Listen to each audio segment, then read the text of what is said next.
உங்கள் பேர் சொல்லுங்கள். அருண்தாஸ். ஒய்ஃப் பேர் நித்யா. இந்த குழந்தை பிறந்து ஒரு 2 மாதத்துலேருந்தே ஒரு மாதிரி மைண்ட் அப்செட்டாகவே வீட்டில் அமைதியாக இருப்பா. இப்படியே இருந்தா. என்னாச்சு என்னன்னு கேட்டாலும் ஓப்பனாக வெளிப்படையாக பேச மாட்டா. அப்படியே அமைதியாகவே இப்படி இதாகவே இருப்பாள். நாங்களும் பெருசாக கண்டுக்கல. சரி வீட்டு ஞாபகம் வந்துட்டோம் அப்படின்னு சொல்லி பெருசாக கண்டுக்கல. அப்புறம் அப்படி கொஞ்சம் நாளாக ஒரு மாதிரி ஏதாவது நல்லா பேசிகிட்டு இருப்பா. திடீர்னு தலைவலிக்குன்னு சொல்லி ஓன்னு அழுவா.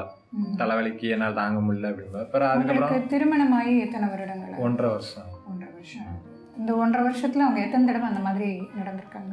கல்யாணம் 1.5 வருஷமா அப்படிலாம் கிடையாது. குழந்தை பிறந்ததுக்கு அப்புறம் தான் இந்த மாதிரி இந்த மாதிரி நல்லா பேசிட்டு இருப்பா. திடீர்னு ஓன்னு அழுவா. அழுதோடனே என்னாச்சுமா என்ன ஆகுது அப்படின்னு சொல்லி ஆறுதல் படுத்துவோம். உடனே சமாதானம் ஆயிடுவா. சமாதானம் ஆனதுக்கப்புறம் மைண்ட் அப்படி பிளாங்க் ஆன மாதிரி சம்மந்தமே இல்லாமல் பேசுவா. ஒரு கொசு கடிச்சாலும் இந்த கொசு ஏன் என்ன கடிச்சுது, அந்த பகுபாரி இதாங்க என்ன கடிச்சுது அப்படின்னு சொல்லி அப்படி எக்ஸ்ட்ரா. குழந்தை அழும்போது பால் கொடுக்க மாட்டேன், இந்த பிள்ளை யாரு, இந்த பிள்ளை தூக்கி வெளியே போடு அப்படின்பா. அப்புறம் ராத்திரி தூங்கிட்டு இருக்க நேரம் திடீர்னு அவளை கதை திறந்து அவள் பாட்டு வீட்டுல இருந்து ஒரு 100-200 மீட்டர் நடந்து போயிடுவா. அப்படி ஒரு மாதிரி இந்த மாதிரி முன்னாடிலாம் அவங்க நடந்துக்கிட்டாங்க. நல்லா நார்மலாக தான் இருந்தேன். கல்யாணம் ஆகி எவ்வளோ நாளில் அவங்க கர்ப்பமானாங்க? 3வது மாதம் 2வது மாதம்.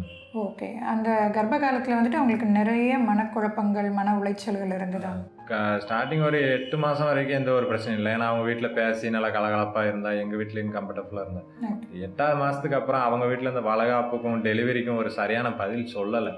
அதை சொல்லாமல் இவ என்கிட்ட அதை இந்த வளகாப்புக்கு ஆசைப்பட்டு இப்படி நானாக ஒவ்வொன்றா அட்ஜஸ்ட் பண்ணி செஞ்சு அவங்க வீட்டில் ஒன்றும் பண்ணலேன்னு அப்படி ஏக்கத்திலே அப்படி இருந்துட்டு இருந்தேன்.